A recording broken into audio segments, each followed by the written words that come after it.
Hey everybody, this is Adrian7 and this is my first segment on tutorials. I will be starting with the Protoss first and moving on to Terran afterwards. So just a little backstory, Starcraft 2 is a real-time strategy game. What it is basically you control units to gather resources and minerals to destroy your enemy.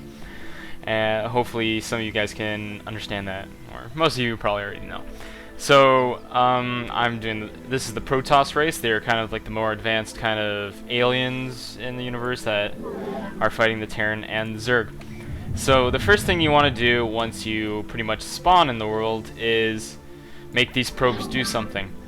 Probes are used for a bunch of things. They're used for gathering minerals and Vespene gas, and for building things.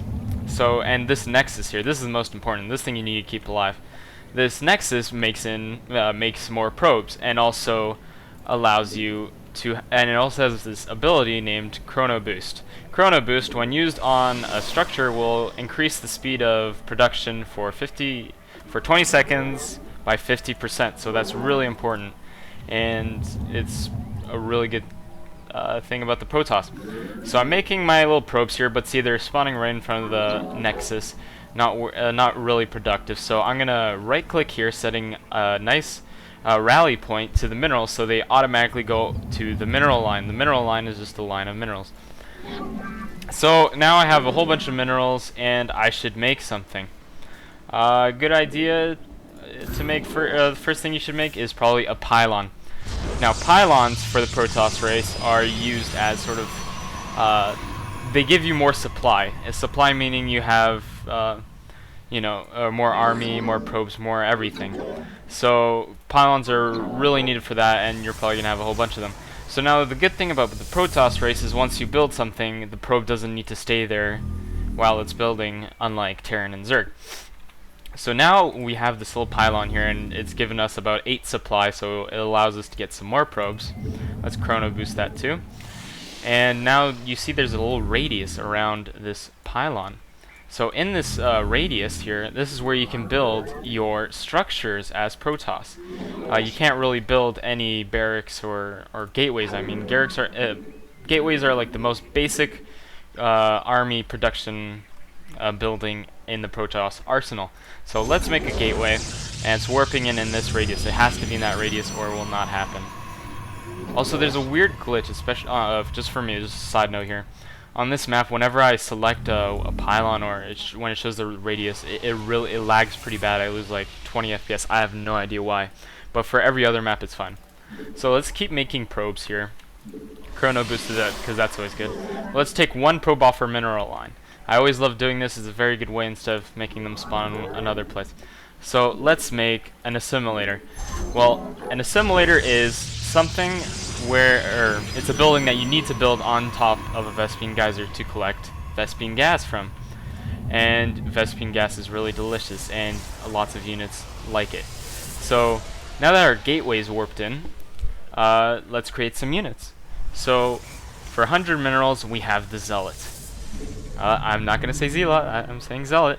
So here the Zealot is spawning in. But now we still have some Chrono Boost. We have 100 Chrono Boost energy, and it only takes 25. Wow, we should definitely use it on this while making some more probes.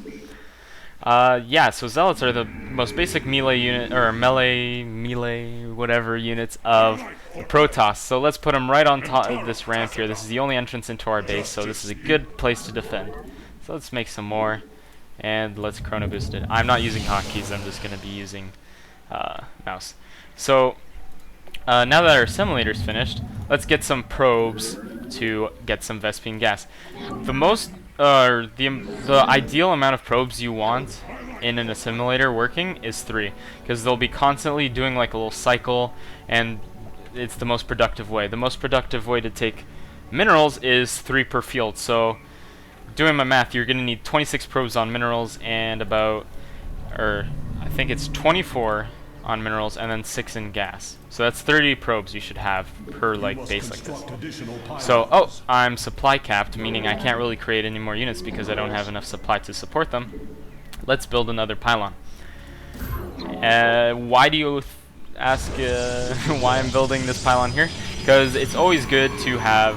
Oh gosh, Marines. Uh-oh. I wonder if I'm going to be able to win this battle right here, because I don't have many units. I must chrono boost once this pylon's up. But I have 2 pylons here. The reason for that is if one of these pylons are shot down, I'm going to be in a hell of a lot of trouble, because this gateway is going to be underpowered. It's not going to be producing any units. So it's a good place to put that pylon, and I'll build another one just for later, and an assimilator too, because I'm making more probes. So those probes are being made, and these zealots here are just chilling. There's some marines out there, so it's really dangerous. And yeah, I'm doing this really slow. I'm not being this isn't how I usually play. But the next sort of building you want to warp in, there are different build orders. You don't have to follow this one or anything. I really don't think you should be following this build order. Just putting some more probes into the Vespene gas so I can use it to its full potential. Making a zealot there, or zealot. I'm using a zealot. So don't use this build order. It's it's just your personal choice on what kind of style of play you want to do, like economical, or do you want to go for a 2-gate rush or something. These are all words that you probably won't understand. I'll explain 2-gate rush right now. 2-gate rush is basically going into your opponent's base, making a pylon, and then spawning in 2 gateways and just producing units off that. So now that now that my cybernetic score is finished, I can produce 2 different kinds of units in my gateway now. I can produce sentries and stalkers. So I'm going to make one of each, and then I'll demonstrate. I have a whole bunch of minerals and gas, so it's always good to build a 2nd gateway, 3rd, 4th, you know, just as long as you have the minerals. A forge, yes, I will build a forge. I have plenty of minerals. I'm going to build a forge. Yes, and I'll just explain that later. So here we have a stalker. Stalkers are probably the most basic kind of ranged unit you'll see in Protoss's army. I don't think you can watch any game without seeing a stalker with Protoss. Maybe except for 2-gate rushes and stuff like that. But yeah, the stalker is the most basic ranged unit. You can shoot air and ground, and it's just an all-around good unit. And once you upgrade it, which I'm going to talk about later, you can add a blink ability, which allows it to teleport, which I'll demonstrate soon. So I'm just going to keep making more guys here. Oh, I didn't make a sentry, so I'll explain that afterwards. Forge. Forge is where you basically upgrade your units, and yeah, and building a forge allows